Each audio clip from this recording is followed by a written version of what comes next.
I called, and after calling the phone for a few minutes, my husband, Jim, had finally picked up the phone. What is it? I'm busy at the moment. Carl was in an accident. What? An accident? He's unconscious right now. Please, come to the hospital. Quick! I desperately asked my husband, Jim, wanting anyone to be there for me. But my husband's reply was cold. I'm working, so that's not possible. My name is Melinda. I am 40 years old and I am a housewife. I have been married to my husband, Jim, for 13 years now. Our son, Carl, was born soon after Jim and I got married, and he's now in the 6th grade. My son has loved running around since he was a little boy, and when he was in elementary school, he joined the local baseball team for kids. From then on, he spent every day immersed in baseball, working out by practicing hitting the balls and running around. I wanted to support my son, so I drove him to the baseball team's practice and worked with other mothers to prepare drinks for everyone on the baseball team. Looking back to that time, it seems like all of my last 13 years have been dedicated to Carl. My husband was very kind to me when we were dating and took good care of me. But since we got married, he has become very cold to me. I was saddened to think that he was a man who would become cold after we got married. But then, as I was beginning to think that, I found out that I was pregnant. I hoped that my husband's cold attitude would change again once we had a child. However, Jim wasn't really kind to me during my pregnancy, and even after Carl was born, Jim seemed completely uninterested, saying he was too busy traveling for business trips or working overtime to go to the hospital. The first time Jim picked up our son to hold him was a week after he was born. And even after Carl was born, Jim still didn't seem interested and invested in our marriage at all. When I was home with Jim and Carl, who's still a baby, was crying, he would give me a blatant disapproving look and tell me to take Carl to a different room, as if he was trying to get rid of me and Carl. I was so disgusted with my husband's lack of interest in me and my son that I even considered divorcing him. But I had quit my job when we got married, and I didn't have the courage to become a single mother with Carl, who was still a baby then. So I had no choice but to stay married to my husband. Fortunately, Jim wasn't interested in us and didn't say anything more, which bothered me or gave me a difficult time. So I decided to cut him some slack and think of him as someone who's just there to provide for us. And 10 years passed in the blink of an eye. My son had grown up quickly and was enjoying his life, having found something he could devote himself to: baseball. When Carl was still young, he probably felt lonely because my husband refused to practice or play ball with Carl. So as a mother, I am very happy to see him enjoying playing baseball with his teammates as he does now. My husband is a person who really has no interest in my son, and as I said before, he never plays with him or spends any time with him. And when my son started playing baseball, he never said anything about it. Of course, Jim also never came to watch Carl play any of his games or practice with him. When my son came home from his games on Saturdays and Sundays, Jim would tell Carl with a very scary face, saying, "Go to the door. Take off all the dirt and sand. Put it in a plastic bag. And then come inside." Carl had always come into the house after cleaning off the sand and stones by the front porch when his uniform got dirty, and it was inevitable that he would get a little dirty as long as he played baseball. But my husband said that he really didn't like to see the house getting dirty when Carl was back home. By this point, Carl knew that it would be impossible for him to communicate with his father properly, so he just obeyed what Jim had requested. But I couldn't just allow that to happen. I was trying my best to not get involved much with Jim, but Jim would always only say this or that whenever he felt like it. "Would you please stop talking to Carl only when you are angry because it's not going your way?" When I said that, my husband glared at me sharply. "Huh? Who do you think is providing for the both of you so that you both can eat and live? Without me, you wouldn't be able to relax around as a housewife. And Carl wouldn't even be able to play baseball. This is my house. If you don't like it, leave on your own." That's how unreasonable my husband was. I am not just relaxing around, and if I didn't do the house chores in the first place, Jim wouldn't be able to concentrate on his work in peace. I was really angry at that time when my husband started talking like that. I want to be able to earn money on my own without my husband. My son could concentrate on baseball and still have a stable life. So from that day, my challenge began. When my husband and son were at work or school, I studied hard to get a certificate. I was going to try to get the certification necessary to become a licensed tax accountant. I devoted myself to my studies with a strong will to stay away from my husband. I also took online courses and studied intensively in a short period of time. Of course, I would continue to do my house chores perfectly as before, so that my husband would not say anything about it, and I wouldn't get discovered that I'm studying for the certification. Thanks to my efforts, 3 years later, I finally passed the exam to become a certified tax accountant. After that, I started working at an accounting firm as a part-time employee. Currently, I am balancing house chores and childcare while gaining experience at my part-time job. My son, who was still in elementary school when I started studying, is now a middle school student. My son went on to middle school, and of course he continued to play baseball, joining the baseball team in his middle school, and practicing a lot more until late at night. Now that I didn't really need to always take care of Carl, I have extended my part-time hours a bit, gaining even more experience and preparing to become a tax accountant at any time. But, as usual, my husband still seems uninterested in us. Since that argument a few years ago, we have become a couple that rarely speaks to each other. Carl also rarely speaks to my husband, and since Jim works overtime and comes home late every day, he rarely spends any time with us. Lately, he has been working even on day offs and holidays, and even when he doesn't have to work, he doesn't want to be home, so he goes out and has a drink and comes home.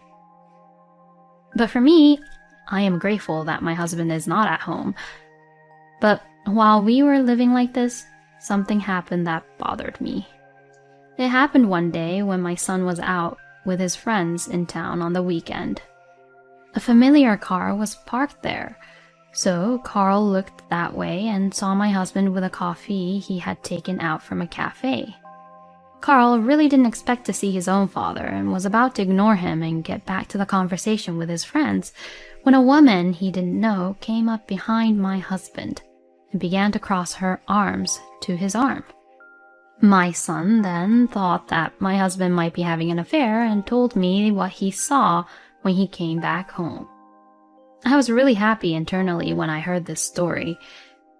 If Jim was really having an affair, it meant that my husband was to blame, and I could divorce him and also get alimony. And at that point, I no longer had any love left for my husband. I immediately requested an investigation by a professional investigator. A few weeks later, I received the results of the investigation, and as expected, Jim was having an affair behind my back. The photos were clear evidence of my husband's affair. Now, I could divorce my husband. Carl and I could live on our own together away from Jim now. But just when I was thinking that, something unexpected happened. It was on a Saturday. My son had just gone to a baseball game with his teammates for a tournament. But when they were coming home after the tournament, my son was involved in an accident. Carl was riding his bicycle to and from the tournament since it was held close by, and as he was crossing a green light, a car ran into him and hit him. Carl then was immediately taken to the ambulance, and I was immediately notified. My mind went blank for a moment when I received the news, but I quickly picked up a cab and went to the hospital. My son was taken to the intensive care unit, and I had to wait in the waiting room. My anxiety grew and grew. My parents live in the countryside, and they're pretty far away, so I could not really call them. So I had no choice but to call my husband. No matter how much I said Jim was not interested in Carl, surely Jim would be so surprised to hear that his son had been in an accident that he would come flying to the hospital. Well, that's what I thought. I called, and after calling the phone for a few minutes, my husband Jim had finally picked up the phone. What is it? I'm busy at the moment. Carl was in an accident. What? An accident? He's unconscious right now. Please, come to the hospital. Quick! I desperately asked my husband Jim, wanting anyone to be there for me. But my husband's reply was cold. I'm working, so that's not possible. Excuse me? Your own son is unconscious right now, and you say that your work is much more important? Well, even if I go to the hospital now, all I would do is just wait around, right? So you should just wait for me. No way. Carl is your son, you know? He is much more important than your work, right? Work is much more important. How could Jim even say that and be that terrible? Okay, fine. I've had enough. My anger towards my husband rose up all of a sudden. Plus, Jim says it's work, but I'm not even sure if he's really working or not. He's probably meeting up with his lover, isn't he? It would really suck if Jim was really meeting up with his lover at a time like this, especially when his own son was involved in the accident and being unconscious in the hospital. Then news came that my son woke up. It seems that he has finished his surgery without any issues. Oh, Carl! Thank goodness! Thanks to the fact that my son had been training in the baseball club, his body was not affected that much, even if he was involved in a major accident. But Carl did get hit really hard and he fainted, so they are going to hospitalize him for tests to see if there are any other abnormalities, just in case. I was a little bit relieved. Then my anger towards my husband began to rise up once again. I wondered if Jim really went to work. So I called my husband's office. I told them that our son had been in an accident and had been taken to the hospital, and that I could not reach my husband and that I wanted him to come to the hospital. Then the employee who picked up the phone said, "Well, your husband is not here today as he is taking a paid leave." Once the employee said that, I understood everything. My husband must be meeting with his lover. Excuse me, I tried to call him, but I couldn't get through to him, so could you please contact him from your side? I have to accompany our son, you know. I said it apologetically, and the employee on the other line said, "Okay, I will try to call Jim right away." If the company called, my husband would pick up the phone and come over because he didn't know what the people at work would think of him if he didn't show up at the hospital for this. My husband arrived at the hospital room a few hours later, just as I had hoped. Hey, what the hell are you calling the office for? Oh, weren't you at work? I heard that you were on your paid leave, but where on earth were you? That's... My husband sounded pretty upset when I asked him that. But when he saw that Carl was awake, he changed the subject. What the hell? You said that Carl had an accident and was unconscious, but he's completely fine and conscious. My son and I were both disgusted with my husband for saying such a thing. How could he even say such a thing to Carl? And even today you were meeting up with your lover, weren't you? When I said that, my husband's eyes widened in surprise. I'm not having an affair. Don't make any accusations when you don't know anything. I'm not making any accusations from nothing. I even have proof of your affair with these photos. As I said that, I showed Jim the photos I had taken on my phone, which I had gotten from the private investigator. My husband looked at them and froze. You're disgusting, lying and meeting up with your lover while your own child was suffering in an accident? I'm divorcing you. I'll make sure you pay alimony and child support. My husband's face completely turned pale at this point. But Jim got defiant and began to say terrible things to me. But you're the one who's going to suffer after the divorce, aren't you? Can you, a housewife, support a middle school boy? Don't divorce and just stay home at my house and raise Carl while I provide for you both. But well, that doesn't mean I'm going to leave my lover, though. What a good-for-nothing scumbag. My son was just appalled at his own father being that way. Well, I hate to break it to you, but I can raise my son without you. I'm a licensed tax accountant. I've worked at a part-time job for a few years now, so I can start my career as a tax accountant now. Tax accountant? And it looks like I'll be paid more than you.